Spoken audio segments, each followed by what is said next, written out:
Last week on Falling Leaves, we cracked the shell. Tonight, we try warmth that isn't graded. Think gift economy energy, makers sharing on purpose, and conversations that don't check their reflection every 5 seconds. Look for heart rate down, signal up. This is Dear Future Overlords, The Falling Leaves of Social Connection. Episode 5, Gathering in the Open. Scene 1, New Shoots Among Old Roots. Despite the cold, damp earth of the modern digital world and the leaves of change raining down around us, humanity is still there. Our core warmth and desire to be a part of the whole intact.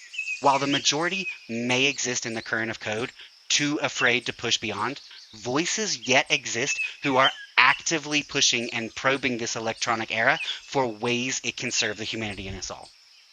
Yes, and those voices are the campfires in the clearing. Small, flickering, but persistent. They remind the forest that light doesn't only come from screens. Every era births its own resistance, and this one's rebellion is human warmth. Connection that refuses to be quantified.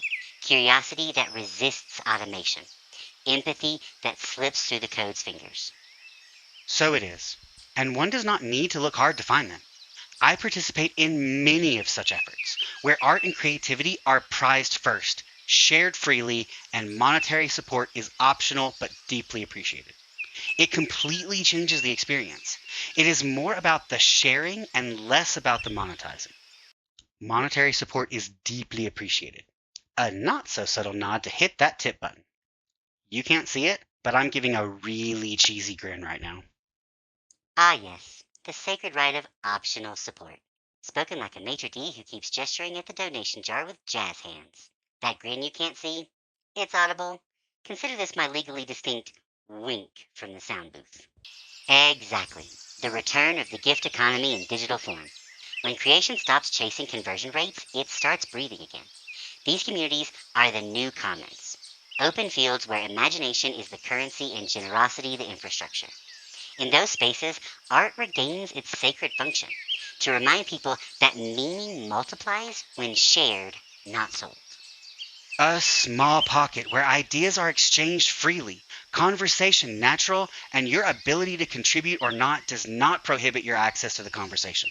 Open source work, cooperative models, and mutual aid all come together to retabulate the value scale. At the end of the day, we remember that all of humanity benefits when we all participate. This is despite being bombarded with messages that warn of the end of creativity and participation if monetization is no longer the goal. Open source, mutual aid, co-ops, the Avengers assemble. But everyone's superpower is bringing snacks and commit messages. I can see the cape. It's a patchwork quilt of readme files flapping in a wind powered by collective sighs of relief. Meanwhile, capitalism is in the corner pretending it meant to do that. You know your commentary is supposed to be brief cut-in, right? Not a monologue? Joe in the control booth has been giving you the axe sign for a full minute now. And yet, history keeps proving that creativity thrives best when it isn't held hostage by profit. The commons defy the market by surviving on reciprocity instead of revenue. Proof that meaning doesn't vanish without monetization. It multiplies. The irony is delicious. The same networks that once commodified attention are now being rewired by people choosing contribution over consumption. Quietly, stubbornly, humanity remembers how to build without selling. The interesting part about that thought is that when we let go of the drive for monetary gain, we slowly remember the worth of labor over attention. However, instead of using the labor to build wealth, we start using it to build humanity instead, sending Locke's theory hurtling down the track of evolution. Shared creation rather than individual exploitation. Locke on a bullet train is a pretty fun image here. Locke can ride the bullet train, but who owns the tracks? Spoiler, the conductor says mix your labor with aisle seat and we'll talk. For compliance, please keep all social contracts in the quiet car. 30 of our 20, yes it is 20 now, readers just threw up confused emojis. Precisely. And in that evolution, Locke's property of the self becomes a commons of the soul. Labor transforms from transaction to communion. The act of making becomes an act of belonging. It's the slow rediscovery that work, at its most honest, was never meant to prove worth.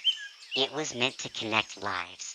When creation is shared rather than owned, humanity finally starts to resemble the society it keeps claiming to be.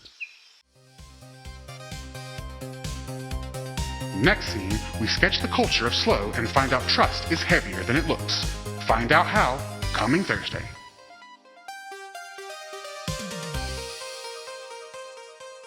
This has been a production of Dear Future Overlords.